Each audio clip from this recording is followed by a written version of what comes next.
আপনি লিখে নেন, ওই বিয়ের বাড়িতে আর আল্লাহর পাকের ফেরেশতা নাই, এজন্য বিয়েগুলোতে বরকত দেয় না আমার আল্লাহ। গান বাজনা করা যাবে না। ফেরেশতারা চরকি থেকে সরে গেছে। আল্লাহর নবী ইব্রাহিম আলাইহিসসালাতু ওয়াসসালামকে চরকির মধ্যে চড়ানো হয়েছে, একটু পরেই নিক্ষেপ করবে। আল্লাহর নবী ইব্রাহিম আলাইহিসসালাতু ওয়াসসালাম চরকি থেকে বসে চিন্তা করে, রব্বুল আলামিন দুনিয়ার জমিনে মানুষ বিপদে পড়লে তার মা বাবাকে স্মরণ করে, কারণ দুনিয়ার জমিনে সব চাইতে আপনজন কারা বলেন? মা বাবা স্ত্রী, এনারাই তো সব থেকে আপন। ও মাবুদ, আপনি আমাকে এমন এতিম বানিয়ে দিয়েছেন, কারো সাহায্য আমি আশা করতে পারছি না। রব্বুল আলামিন, আল্লাহ পাক রব্বুল আলামিন জিবরাইলকে পাঠিয়ে দিয়েছেন, হে নবী বলেন আমি আপনাকে সাহায্য করব কিনা বলেন।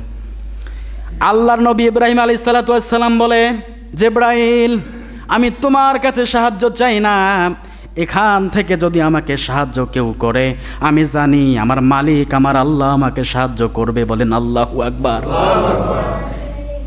তখন কিন্তু ইব্রাহিম নবী জিবরাইলের কাছ থেকে সাহায্য চাই নাই। আল্লাহ পাক পরীক্ষা করেছেন, দেখি আমার বন্ধু ইব্রাহিম, আমার এই নবী বিপদে পড়েছে বিধায় জিবরাইলের কাছে সাহায্য চাই কিনা। তো দেখে না, ইব্রাহিম জিবরাইলের কাছে সাহায্য চাই নাই। ওহির ফেরেশতা জিবরাইল সব সময় তার কাছে যাতায়াত করতো, আসা যাওয়া করতো।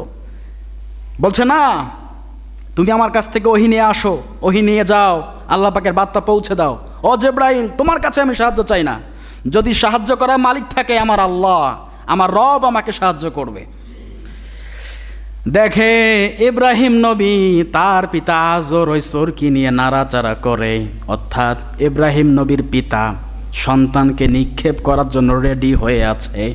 আল্লাহ পাক রব্বুল আলামিন দেখতে পারলেন সবগুলো মানুষ ইব্রাহিম নবীকে আগুনে নিক্ষেপ করার জন্য রেডি হয়ে আছে।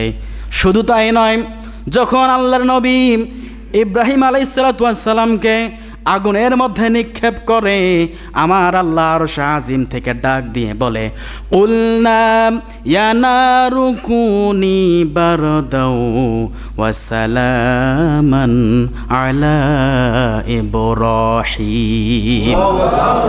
আগুন তুমি শীতল হয়ে যাও, ঠান্ডা হয়ে যাও।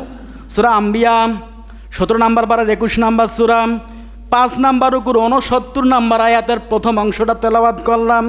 আল্লাহ পাক বলে, আগুন আমার বন্ধু ইব্রাহিম নবীর জন্য আগুন তুমি শীতল হয়ে যাও, না ঠান্ডা না গরম, এমন শীতল হয়ে যাবা আমার বন্ধু ইব্রাহিমের যেন গরম না লেগে যায়, আমার বন্ধু ইব্রাহিম যেন ঠান্ডাও না পায়, সর্দি কাশি লেগে যেতে পারে রে আগুন, ঠান্ডাও হবে না গরমও হবে না, একদম মাঝামাঝি অবস্থায় তোমার তাপকে নিয়ন্ত্রণ করো।